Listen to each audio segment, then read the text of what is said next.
Unit 8 chapter 13 nucleic नाभिक का स्थायित्व। किसी नाभिक की स्थायित्व को दो बातों पर निर्भर करता है। पहला, प्रतिन्यूक्लियन बंधन ऊर्जा। दूसरा, न्यूट्रॉन और प्रोटॉन का अनुपात। रेडियो एक्टिवता।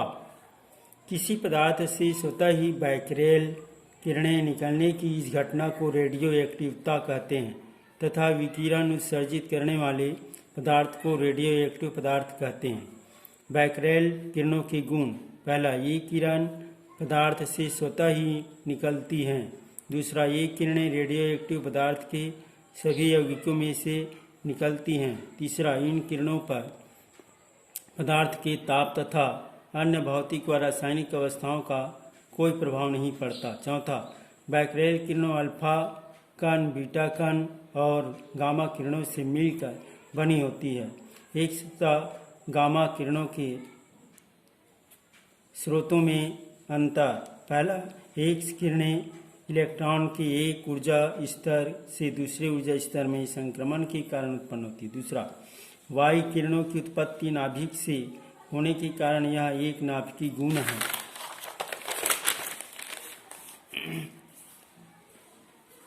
रेडियो एक्टिव क्षय नियम। रेडियो एक्टिव डे के लॉ।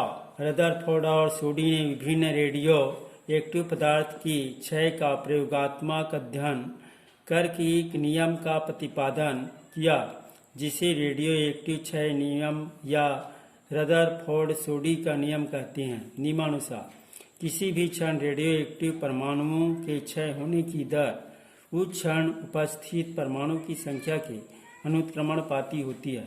माना किसी क्षण टी पर रेडियो एक्टिव पदार्थ में उपस्थित परमाणुओं की संख्या n है तथा क्षण t प्लस dt पर परमाणु की संख्या घटकर n माइनस dn रह जाती है, तब परमाणु के क्षय होने की दर माइनस dn/dt। नियमानुसार माइनस dn/dt सब्सटेंशन n या minus dn/dt is equal to lambda n। समीकरण 1 से dn/n is equal to minus lambda dt।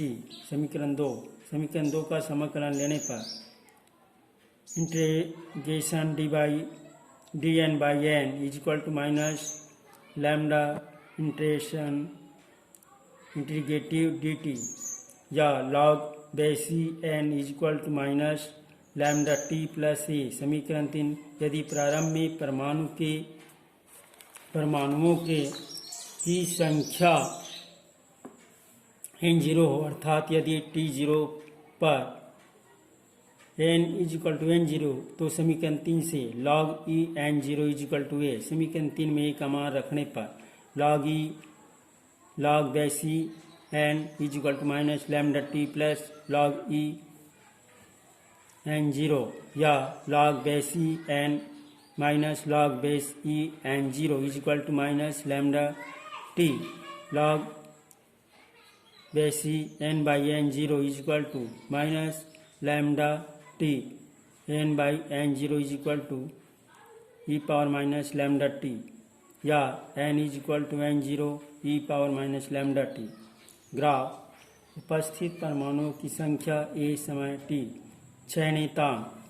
यदि समीकरण 4 में t is equal to 1 by lambda रखें तो n is equal to n0 e power minus lambda into 1 by lambda is equal to n0 e power minus 1। n is equal to n0 by e is equal to 0.368 n0। अर्ध आयु। Half life. किसी radioactive पदार्थ की अर्ध आयु वह समय है जिसमें उसके परमाणुओं की संख्या विघटन के कारण घटकर प्रारंभिक मान की आधी रह जाती है। माना समय t इज इक्वल टू 0 पर किसी रेडियो एक्टिव पदार्थ में परमाणुओं की संख्या n0 है जो समय t पर घटकर n रह जाती है, तब रेडियो एक्टिव क्षय के नियमानुसार n is equal to n0 e power minus lambda t। समीकरण 1, यदि रेडियो एक्टिव पदार्थ की अर्ध आयु t हाफ हो तो t is equal to capital T half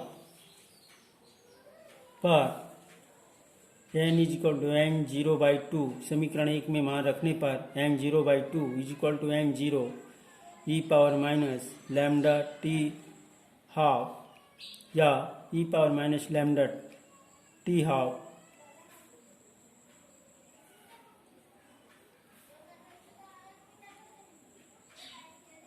is equal to half या log e power 1/2 is equal to minus lambda टेल, इसलिए log base e 2 is equal to t lambda t half is equal to log base e 2 by lambda t half is equal to 2.303 log base 10 by lambda t half is equal to 2.303 into 0.3010 by lambda t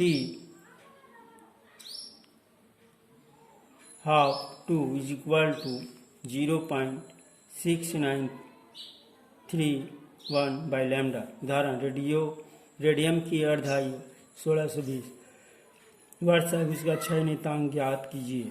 हल दिया है T half is equal to 1620 वर्ष, formula T half is equal to 0.6931 by lambda या lambda is equal to 0.6931